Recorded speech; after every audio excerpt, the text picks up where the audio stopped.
Welcome to ಆಶಾ ಅಡುಗೆ channel. ಇವತ್ತು ನಾವು ಬೆಂಡೆಕಾಯಿ ಪಲ್ಯ ಮಾಡ್ತಾ ಇದ್ದೀವಿ. ಸೊ ಬೆಂಡೆಕಾಯಿನ ಫುಲ್ ಸಣ್ಣಗೆ ಹೆಚ್ಕೊಂಡು ಫ್ರೈ ಮಾಡ್ಕೊಬೇಕು. ಇವಾಗ ಸೊ ಸ್ವಲ್ಪನೇ ಎಣ್ಣೆ ಹಾಕೊಂಡು ಫ್ರೈ ಮಾಡ್ಕೊಬೇಕು.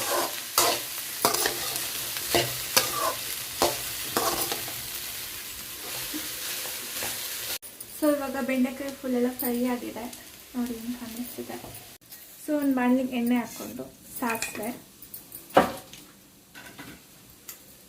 ಆಮೇಲೆ ಸ್ವಲ್ಪ ಜೀರಿಗೆ,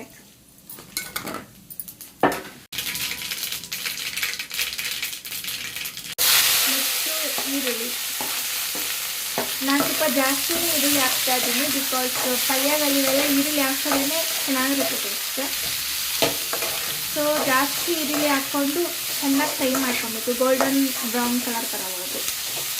ಸೊ ಇವಾಗ ಈರುಳ್ಳಿ ಗೋಲ್ಡನ್ ಬ್ರೌನ್ ಕಲರ್ ಆಗಿದೆ. ಸೊ ಅದಕ್ಕೆ ನಾವು ಇವಾಗ ಟೊಮ್ಯಾಟೊ ಆ್ಯಡ್ ಮಾಡ್ಕೊತಾ ಇದ್ದೀವಿ. ಟೊಮ್ಯಾಟೊ ಎಲ್ಲ ಹಾಕ್ಕೊಂಡು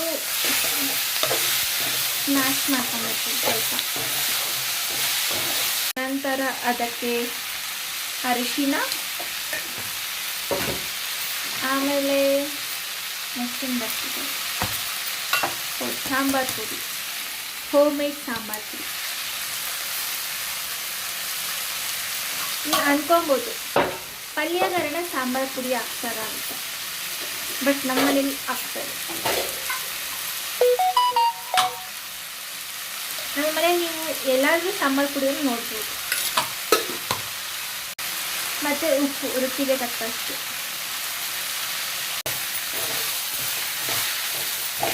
ಸೊ ಇವಾಗ ನಾವು ಮುಂಚೆನೇ ಫ್ರೈ ಮಾಡಿ ಇಟ್ಕೊಂಡಿರೋ ಬೆಂಡೆಕಾಯಿನ ಅದಕ್ಕೆ ಹಾಕ್ಕೊತಾ ಇದ್ದೀವಿ.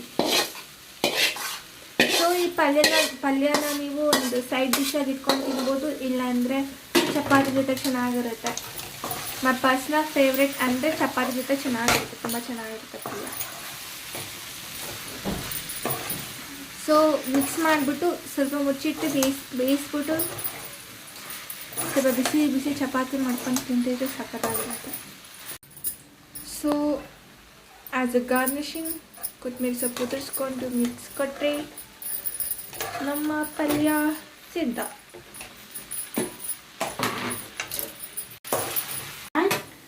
ಸೊ ಬಿಸಿ ಬಿಸಿ ಬೆಂಡೆಕಾಯಿ ಪಲ್ಯ ಸವಿಯಲ್ಲಿ ಸಿಕ್ಕ.